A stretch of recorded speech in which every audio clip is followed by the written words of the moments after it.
So far we have seen the working principle of on-chip oscillators, how to design oscillators which can operate at gigahertz frequency, and also we have seen how to analyze phase noise in an oscillator, specifically LC-based oscillator.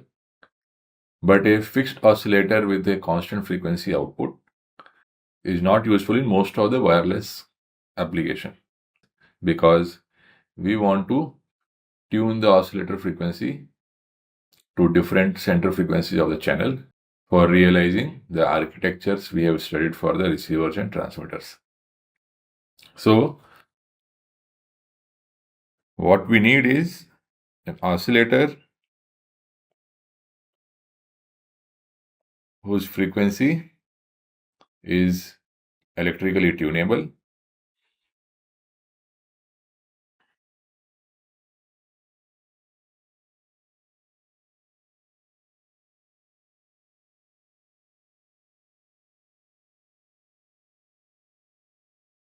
we need an electrical control,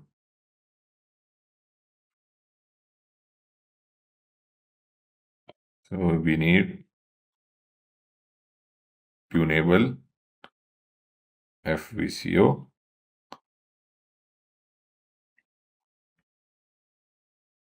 frequency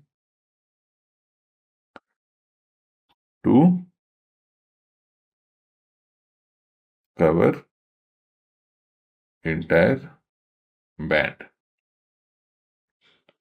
At the same time, we want an electrical control,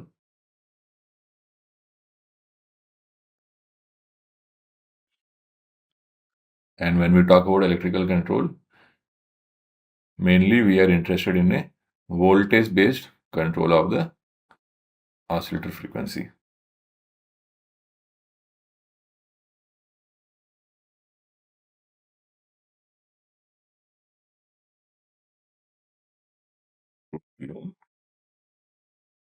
Oscillator frequency.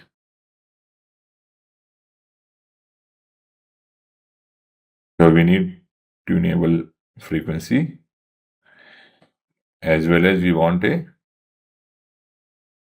electrical or voltage-based control. So here we are showing an oscillator which is again not driven by any other block to generate the output. Its output signal is self-generated, but we want a control to decide what will be the output frequency of the oscillator. And if this control is a voltage, then we call such an oscillator as voltage controlled oscillator.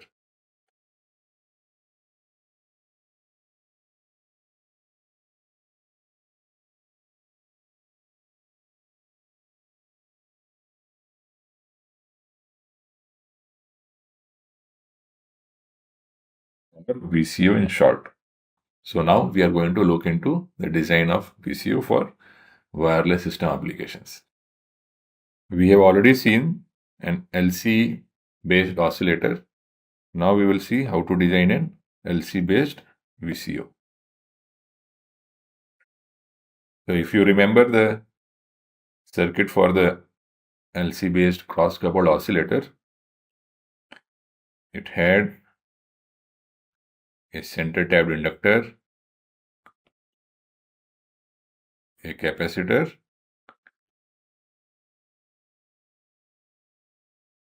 then a cross coupled pair,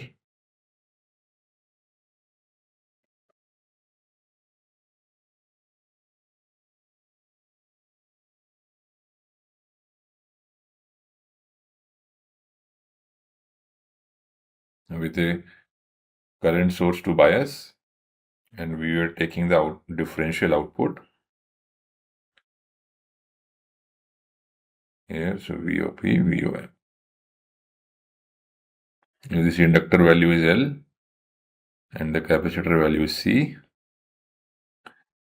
Then we know that the oscillator frequency FVCO is going to be equal to 1 by 2 pi root over LC. So looking at this expression, if we want to make the VCO frequency tunable, then we have two options. Either we can make the inductor to be tunable or this capacitor to be tunable. So if this needs to tune, then either inductor or capacitor. So for tunable FVCO, we need either tunable L or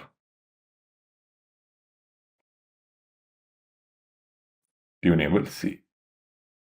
So we are going to look into the practicality of obtaining a tunable inductor or tunable capacitor, and accordingly we are going to decide the architecture for the voltage control oscillator. So let us look at how to design a tunable inductor. So we have seen earlier that for an on-chip inductor, which may look like this,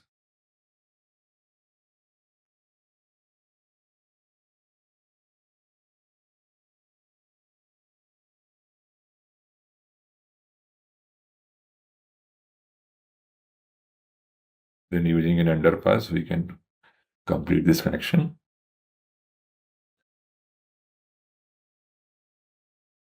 So this is an on-chip planar inductor.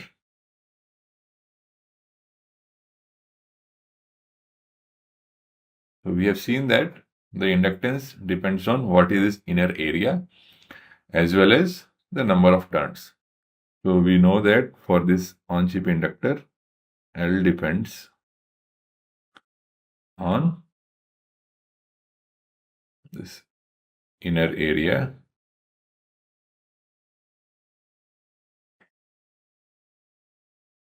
and number of turns. So if you want to make inductor tunable, we need to find a way to either change this area or the number of turns. So both of these parameters require the changing of the geometry of the inductor itself. One way to achieve this is by changing the location at which we connect the inductor into the circuit. So effectively by adding more tap points in the inductor, and with the help of switches, we can control which terminal is going to be connected to the circuit. We can change the effective inductance, and hence we can obtain a tunable inductor. So we can add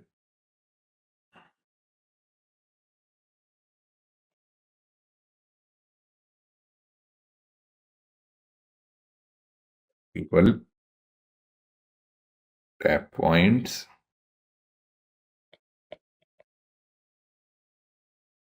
so by switching between multiple tap points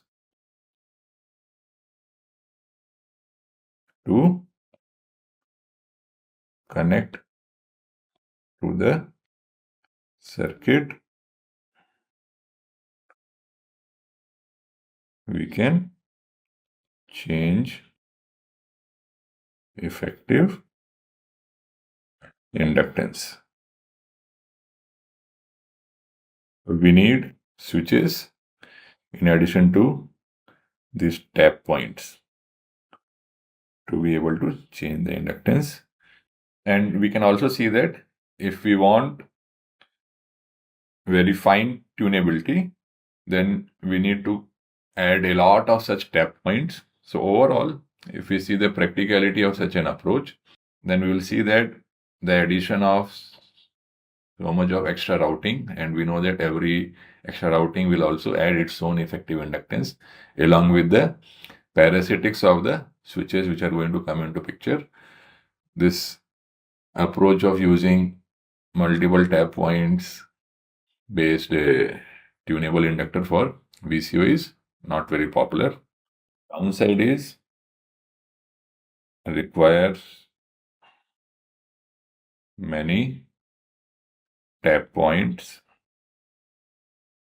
for fine tuning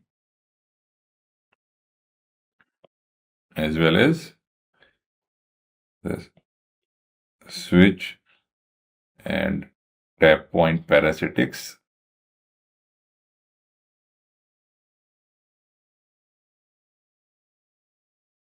make the entire approach unusable in most of the wireless system application.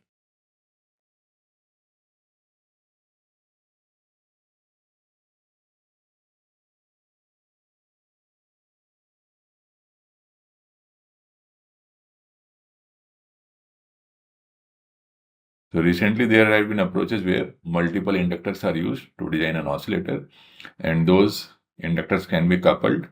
So by controlling the coupling coefficient between those inductors, we can change the effective inductance. So that approach at least is more practical and has less parasitics. But we will see that alone, just by tuning the coupling between the inductors, is again not sufficient to result in a fine control of the oscillator output. Recent works have utilized multiple inductors coupled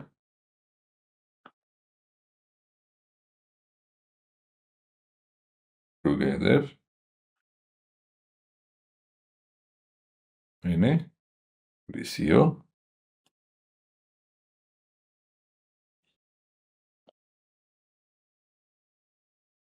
and by controlling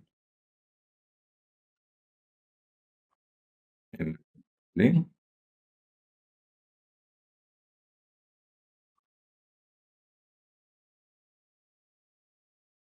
effective inductance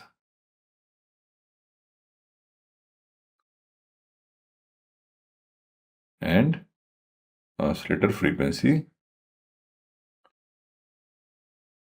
can be tuned.